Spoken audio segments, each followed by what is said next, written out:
اعوذ باللہ من الشیطان الرجیم بسم اللہ الرحمن الرحیم۔ شروع اللہ کے ببرکت نام سے جو دلوں کے حال بخوب جانتا ہے۔ معزز برہان ٹی وی سامعین السلام علیکم۔ معزز سامعین، آج ہم آپ کو حضرت سلیمان علیہ السلام اور ملکہ سبا کے تخت کے بارے میں اہم معلومات فراہم کریں گے، تو ہمارے ساتھ جڑے رہیں اور اس ویڈیو کو اینڈ تک لازمی دیکھیں۔ معزز سامعین، جیسا کہ ہم نے آپ کو اپنی پچھلی ویڈیو میں حضرت سلیمان علیہ السلام کے بارے میں بتایا تھا کہ حضرت سلیمان علیہ السلام بنی اسرائیل کے جلیل القدر بادشاہ تھے۔ آپ کی حکومت انسانوں کے علاوہ جنوں، پرندوں اور جانوروں پر بھی تھی۔ ایک دن ہدہد کے ذریعے حضرت سلیمان علیہ السلام کو یمن کی شہزادی کے متعلق اطلاع ملی جو کہ سورج کی پوجا کیا کرتی تھی۔ شیطان نے انہیں اور ان کی قوم کو گمراہ کر کے رکھا ہوا تھا۔ معزز سامعین، آپ نے ملکہ سبا کو ہدہد کے ذریعے ایک خط بھیجا۔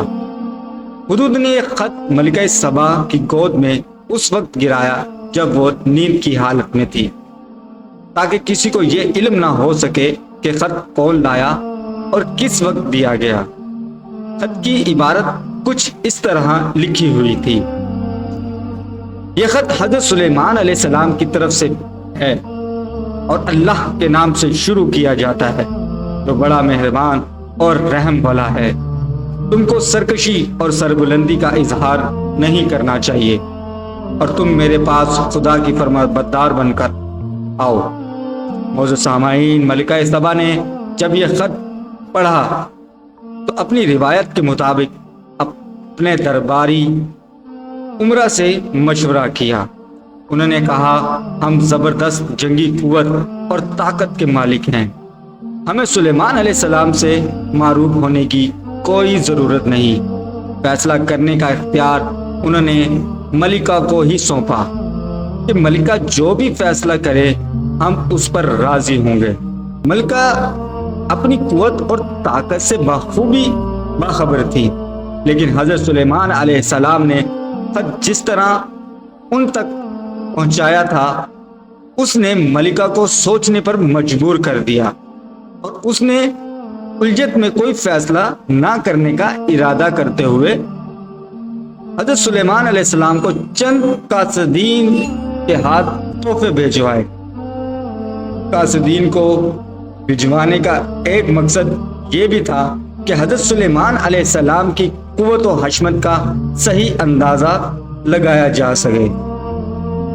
معزز سامعین، جب قاصدین آپ علیہ السلام کے پاس پہنچے تو انہوں نے فرمایا کہ تم میری ہدایت کو بالکل غلط سمجھتے ہو، میرے حکم کی تعمیل کی جائے اور ان تحائف کو واپس لے جاؤ۔ تم ان تحائف سے مجھے بہلا پھسلا نہیں سکتے۔ اگر میرے پیغام کی تعمیل نہ کی تو میں عظیم الشان لشکر کے ساتھ سبا کے ملک پہنچوں گا، تم مدافعت نہ کر پاؤ گے اور تم کو شہر بدر کر دیا جائے گا۔ معزز سامعین، قاصدین نے واپس جا کر تمام واقعات سنائے کہ کس طرح انہوں کے دربار میں جن اور حیوانات بھی ان کا حکم مانتے ہیں۔ ملکہ سبا ہر دھرم نہ تھی، انہوں نے اپنے آپ کو اور اپنی قوم کو ہلاکت میں ڈالنے کی بجائے حضرت سلیمان علیہ السلام کے حکم کی تعمیل کرنے کا فیصلہ کیا۔ معزز سامعین، آپ علیہ السلام کو بذریعہ وحی علم ہو گیا کہ ملکہ سبا ان کی خدمت میں حاضر ہو رہی ہیں۔ انہوں نے اپنے دربار میں موجود افراد سے پوچھا کہ کون شخص ملکہ سبا کا تخت اس کے پہنچنے سے پہلے یہاں لا سکتا ہے۔ ایک بڑا دیو نے عرض کیا کہ میں اس دربار کے برخاست ہونے سے پہلے تخت لانے کی طاقت رکھتا ہوں اور اس تخت کے باعث قیمت سامان میں کوئی خیانت نہ کروں گا۔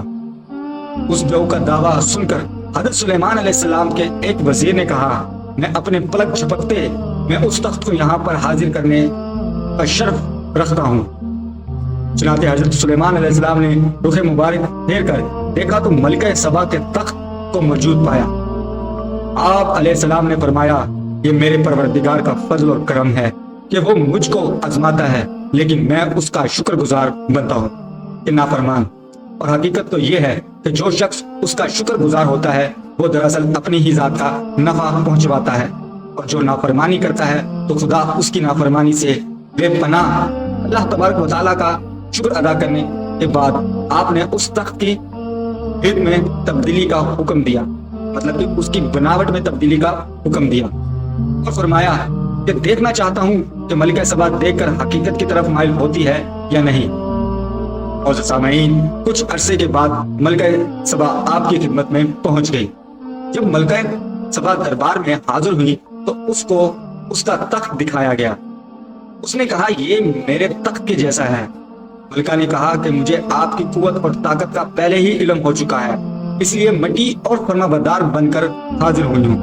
آپ تک ملکہ نے آپ علیہ السلام کی فرمانبرداری کا اظہار تو کر دیا، جبکہ آپ علیہ السلام کا مقصد ان کو اللہ کا فرمانبردار بنانا تھا۔ چنانچہ انہوں نے جنوں کی مدد سے ایک شاندار شیش محل تعمیر کرایا، جو کہ اپنی چمک دمک اور عیش و شجاوٹ میں بے نظیر تھا۔ اس میں ایک شاندار حوض تھا اور حوض کے ساتھ چمکیلا فرش تھا، ایسا دکھائی دیتا تھا کہ فرش پر پانی بہہ رہا ہے۔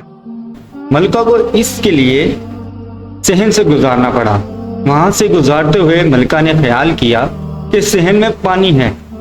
اس نے اپنا لباس پنڈلی تک اٹھایا کہ پانی میں بھیگ نہ جائے، تو اس کو بتایا گیا کہ اس میں پانی نہیں ہے بلکہ یہ حوض کا عکس ہے۔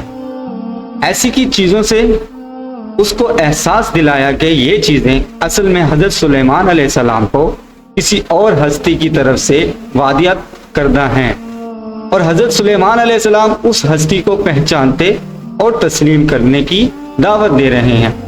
اس بات کا خیال آتے ہی ملکہ شرمسار ہوئی اور اللہ تعالی پر ایمان لے آئی۔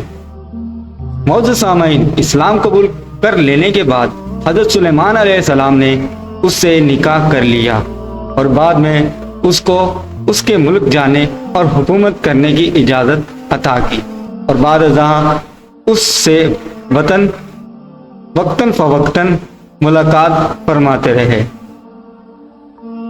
جی تو معزز عارفین، یہ تھا ہمارا ملکہ سبا اور حضرت سلیمان کا واقعہ۔